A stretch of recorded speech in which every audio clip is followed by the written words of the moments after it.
Assalamualaikum warahmatullahi wabarakatuh. Halo teman-teman semua, apa kabarnya? Semoga dalam keadaan baik-baik saja ya. Baik, pada kesempatan kali ini kita akan melanjutkan materi dan pembahasan soal mengenai antonim part yang kedua. Nah, buat teman-teman yang belum subscribe channel ini, harap subscribe dulu nih dan nyalakan loncengnya agar tidak ketinggalan video-video pembahasan berikutnya. Dan juga jangan lupa untuk like, komen, dan share ke teman-teman yang lain. Semoga video-video pembahasan ini dapat bermanfaat buat teman-teman yang lain juga. Oke, kita langsung masuk saja ke pembahasan mengenai antonim ini. Nah, jadi teman-teman yang belum nonton part yang pertama, nah nonton dulu nih part yang pertama, baru nonton part yang kedua. Nah, karena di sana juga sudah dibahas mengenai apa itu antonim dan bagaimana cara menjawab pertanyaan atau soal-soal mengenai antonim. Dan mungkin di sini saya akan singkat aja menjelaskannya bahwa pengertian mengenai antonim itu adalah lawan persamaan makna kata. Kalau sinonim itu kan persamaan makna kata. Berarti kalau antonim itu lawannya. Nah, biar lebih jelas, kita langsung masuk saja ke pembahasan soalnya. Nah, di sini ada kata sederhana. Nah, sedikit saya mereview mengenai bagaimana cara menjawab mengenai soal tentang antonim. Nah, untuk menjawab soal mengenai antonim, sama halnya seperti mengerjakan soal sinonim. Jadi, teman-teman harus sering-sering baca, lalu buka Kamus Besar Bahasa Indonesia, catat artinya di buku atau di catatan apapun, lalu direview atau diulang-ulang secara berkala. Jadi, nanti pada saat menjawab soal, teman-teman sudah di luar kepala, oh kata-kata ini artinya ini loh, jadi bisa menghemat waktu. Nah, langsung saja kita masuk ke pembahasan soal yang pertama. Di sini ada kata sederhana. Nah, kata sederhana ini juga masih relatif mudah dan juga sering kita gunakan dalam kehidupan sehari-hari itu ya. Jadi untuk kata sederhana ini mempunyai arti ada banyak nih ya, bisa bersahaja, tidak berlebihan ya kan. Terus ada sedang tuh dalam arti pertengahan, tidak tinggi, tidak rendah gitu kan. Terus juga ada kalau misalnya konteksnya harga, tidak banyak seluk-beluknya, kesulitan dan sebagainya. Tidak banyak pernik atau lugas ya kan. Berarti untuk kata sederhana ini mempunyai antonim yaitu yang A, kompleks. Kompleks itu berarti artinya rumit ya, lawan kata sederhana. Itu. Selanjutnya ada kata elastis. Nah, elastis juga masih kata-kata yang relatif mudah dan sering kita gunakan dalam kehidupan sehari-hari. Nah, maka dari itu coba teman-teman jawab dulu nih. Elastis itu kira-kira antonimnya apa ya? Ya, bagaimana? Udah dijawab mengenai elastis, apa antonimnya? Nah, kita bahas nih. Elastis itu artinya adalah mudah berubah bentuknya dan mudah kembali ke bentuk asal atau bisa disebut dengan lentur. Nah, yang kedua itu dalam arti lain tuh luas ya. Contohnya itu kayak peraturan itu harus diterapkan ya kan. Berarti untuk elastis ini mempunyai antonim yang pasti itu bukan yang lentur ya, tapi untuk elastis ini jawabannya yang D, kaku. Selanjutnya juga ada kata monoton. Nah, ini juga masih gampang nih. Coba teman-teman jawab dulu. Monoton itu kira-kira antonimnya apa ya? Ya, bagaimana? Sudah dijawab? Nah, untuk monoton ini mempunyai arti yaitu berulang-ulang, selalu sama nada, bunyi, ragam, dan sebagainya. Terus juga ada artinya itu selalu sama dengan yang dulu ya kan. Itu-itu aja, nggak ada ragamnya gitu. Atau monoton lah ya kan.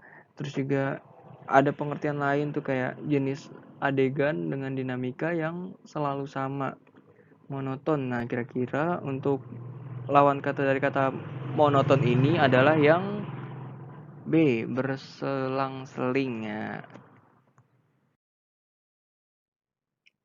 Selanjutnya ada kata mandiri. Oh, mandiri juga kata-kata yang masih mudah ya. Coba teman-teman jawab dulu. Mandiri kira-kira antonimnya apa ya? Bagaimana? Udah dijawab? Ya, untuk mandiri itu artinya dalam keadaan dapat berdiri sendiri, tidak bergantung kepada orang lain. Nah, berarti untuk jawabannya ini adalah yang C, dependent, ya kan. Kalau dependent itu tidak dapat berdiri sendiri. Selanjutnya ada kata asimilasi. Asimilasi juga mungkin jarang ya kita sebutkan dalam kehidupan sehari-hari, tapi kadang kata asimilasi ini juga sering muncul gitu. Sebenarnya kita tahu nggak sih asimilasi itu artinya apa? Nah, kita lihat di KBBI banyak ya artinya. Itu ada kayak penyesuaian atau peleburan sifat asli yang dimiliki dengan sifat lingkungan sekitar.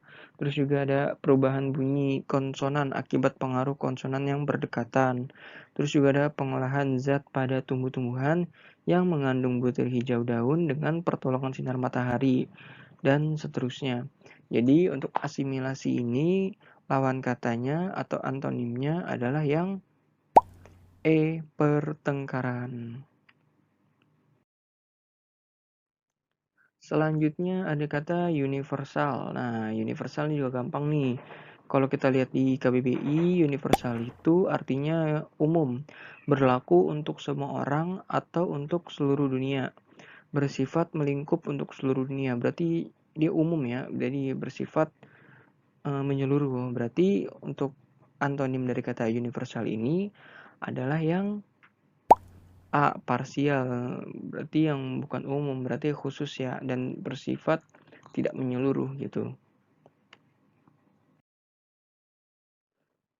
Selanjutnya ada kata deforestasi. Nah, biasanya ini bahasa-bahasa ilmiah gitu ya. Tapi kita juga harus tahu kata-kata yang seperti ini sebenarnya artinya apa sih? Deforestasi. Kalau kita lihat berarti penebangan hutan. Nah, penyebab utama laju, misalkan kayak ada kegiatan penebangan kayu komersial dalam skala besar.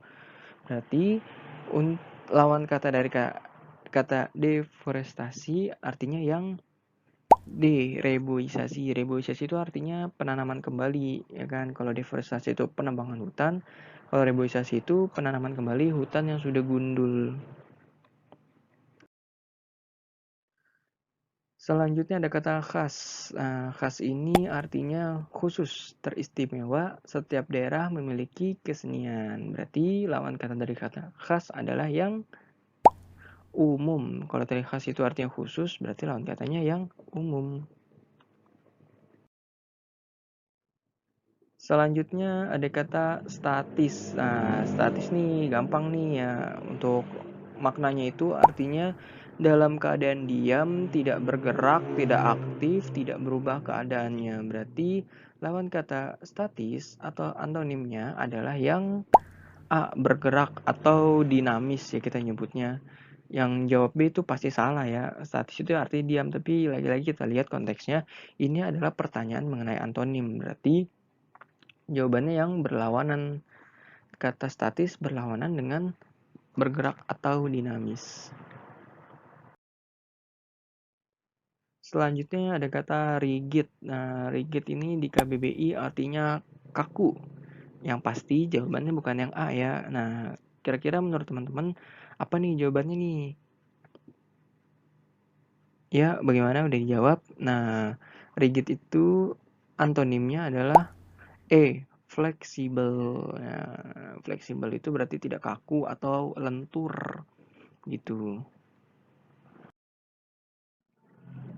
Selanjutnya ada kata muskil. Nah, muskil nih lagi-lagi jarang kita temukan dalam kehidupan sehari-hari.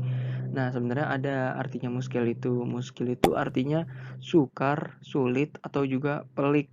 Nah, berarti antonim dari kata muskil adalah yang B, mungkin ya kan. Selanjutnya ada kata prematur. Nah, prematur juga sering nih ya kita temukan dalam kehidupan sehari-hari. Jadi menurut KBBI prematur itu artinya belum waktunya masak atau matang. Sebelum waktunya, belum cukup bulan kan. Contohnya kayak misalnya anak yang lahir biasanya ada yang prematur. Nah, berarti prematur itu artinya belum waktunya gitu. Berarti lawan kata dari prematur adalah yang D, terlambat. Nah, Kita lanjut ke pertanyaan yang selanjutnya. Di sini ada kata skeptis. Nah, skeptis juga nih gampang nih kata-katanya ya. Untuk skeptis itu artinya kurang percaya atau ragu-ragu terhadap keberhasilan ajaran dan sebagainya.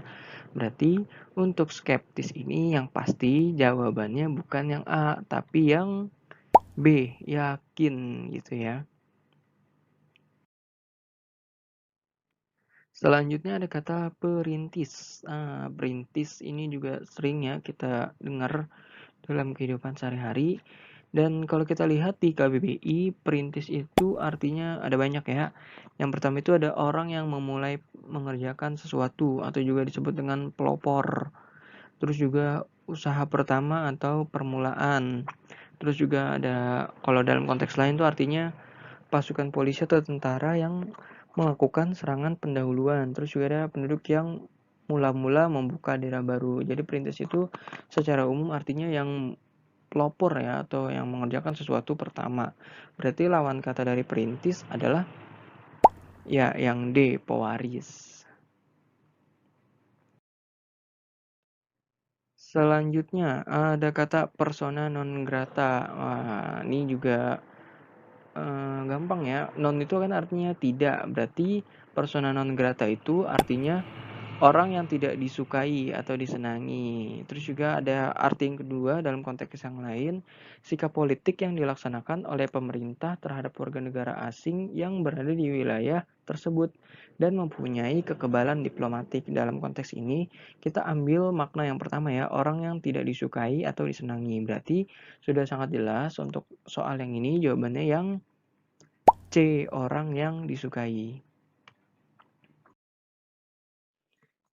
Terima kasih buat teman-teman semua yang sudah memperhatikan dari awal sampai habis. Semoga video pembahasan mengenai antonim part yang kedua ini dapat bermanfaat buat teman-teman semua yang sedang belajar soal-soal mengenai antonim. Kurang lebihnya mohon maaf. Wassalamualaikum warahmatullahi wabarakatuh.